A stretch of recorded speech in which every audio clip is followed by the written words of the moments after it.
সদ্য ঘোষিত হাইস্কুল শিক্ষান্ত পৰীক্ষাৰ ফলাফলত উজলি উঠিছে শিৱসাগৰ হাঁহচৰাৰ দুগৰাকীকৈ ছাত্ৰী, এগৰাকী আইচেংফা কোঁৱৰ আৰু আনগৰাকী পূজা বৰুৱা।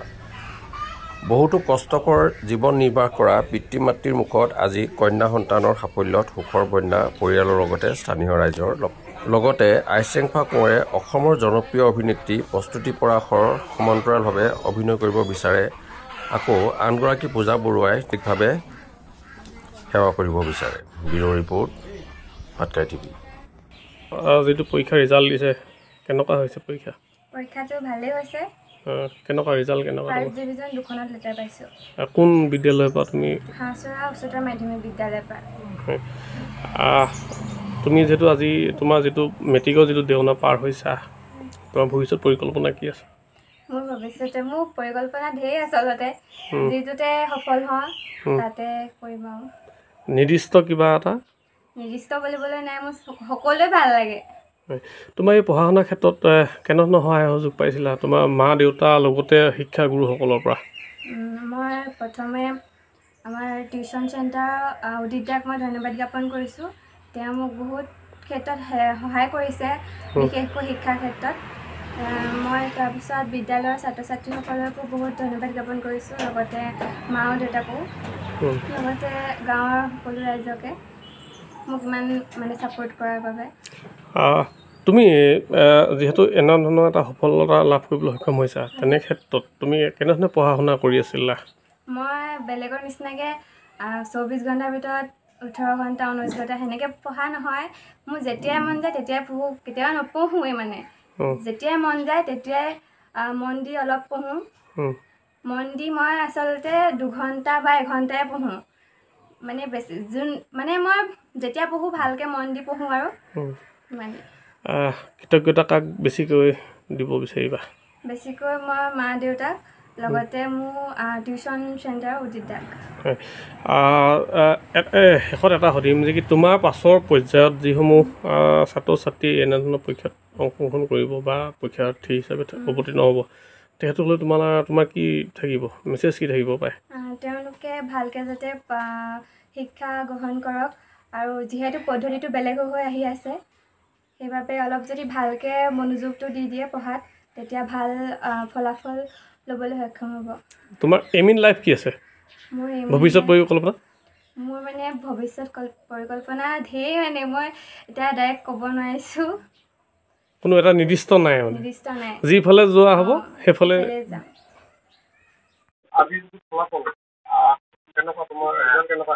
ভালেই হৈছে ৰিজাল্ট। মোৰ পাৰ্চেণ্টেজ 81.6 আৰু মই 5খনত লেটাৰ পাইছোঁ।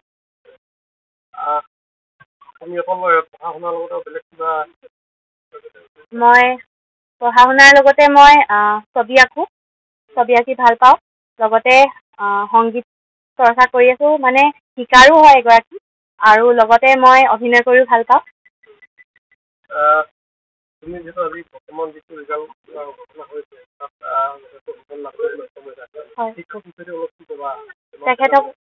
তেখেতসকলে বহুত সহায় সহযোগিতা কৰিছিলে।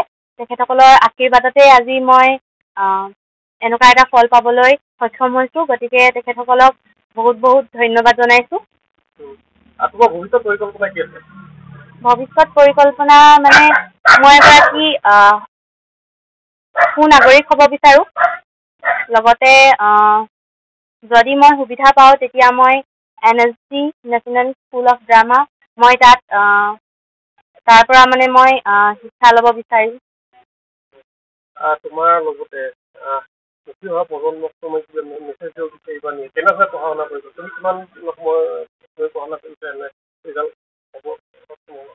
মই মোৰ সোনকালে উঠাৰ অভ্যাস নাছিলে, সেইবাবে মই ৰাতি 1টা 12:30লৈকে মই পঢ়া শুনা কৰিছিলোঁ। মোৰ সঁচা কথা ক'বলৈ গ'লে মই পঢ়াৰ সময়টো মোৰ খুব কমেই আছিলে, যিমানটো হ'ব লাগিছিলে।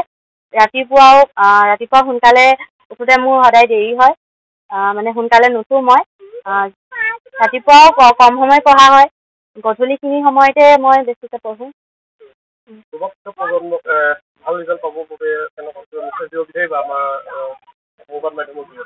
হয়, তেখেতসকলে যদি পঢ়াটো তেখেতসকলৰ বাবে বুজা বুলি ভাবে সেইটো মানে তেনেকুৱা নহয়। তেখেতসকলে এইটো ভাবিব লাগিব যে তেখেতসকলে সেই যিদিনা তেখেতসকলৰ ফলাফলসমূহ ঘোষণা হ'ব বা ৰিজাল্ট দিব সেইদিনাখনি তেখেতসকলৰ মাক দেউতাকৰ মুখত যাতে হাঁহি বিৰিঙাব পাৰে সেইটো ভাবি তেখেতসকলে পঢ়া শুনা কৰিব লাগিব।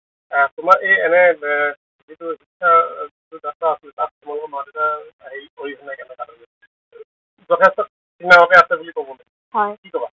তেখেতসকলে যথেষ্টখিনি তেখেতসকলে নিদিয়া একোৱেই নাই, সকলোখিনি দিলে। কি ক'বা এতিয়া তোমাৰ মা দেউতাৰ লগতে তুমি অসমবাসীক কি ক'বা?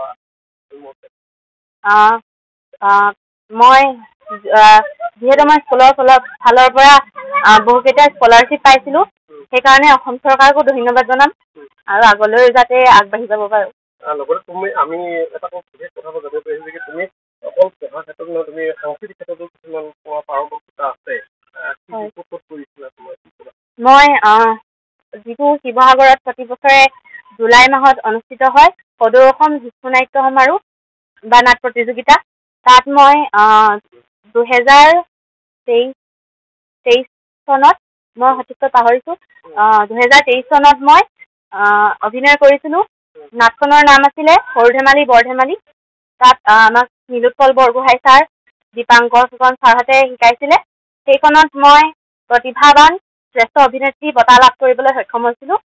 আৰু এই বছৰত মই আমাৰ পোহৰ সংগীত কলা কেন্দ্ৰ আৰু হাজৰা মহিলা সমিতিৰ সহযোগত অনুষ্ঠিত হোৱা জয়া স্মৃতিচাৰণ দিৱসত মই দ্বিতীয় শ্ৰেষ্ঠ অভিনেত্ৰী বঁটা লাভ কৰিছিলোঁ।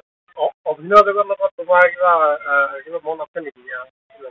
হয়, মই যদি সুবিধা পাওঁ তেতিয়া কৰিব বিচাৰিম। অভিনয় জগতৰ যিসমূহ কলা কুশলী আছে বা যিসমূহ প্ৰডিউচাৰ আছে পৰিচালক মই তেখেতসকলক মোৰ প্ৰস্তুতি পৰাশৰ অভিনয় মোৰ আটাইতকৈ প্ৰিয়। মই তেখেতৰ লগত যদি মই কাম কৰিবলৈ কেতিয়াবা যদি সুবিধা পাওঁ তেতিয়া মই বহুত সুখী হ'ম। তেখেতসকলৰ অভিনয় চাই বহুত ভাল লাগে। অসমীয়া হয়।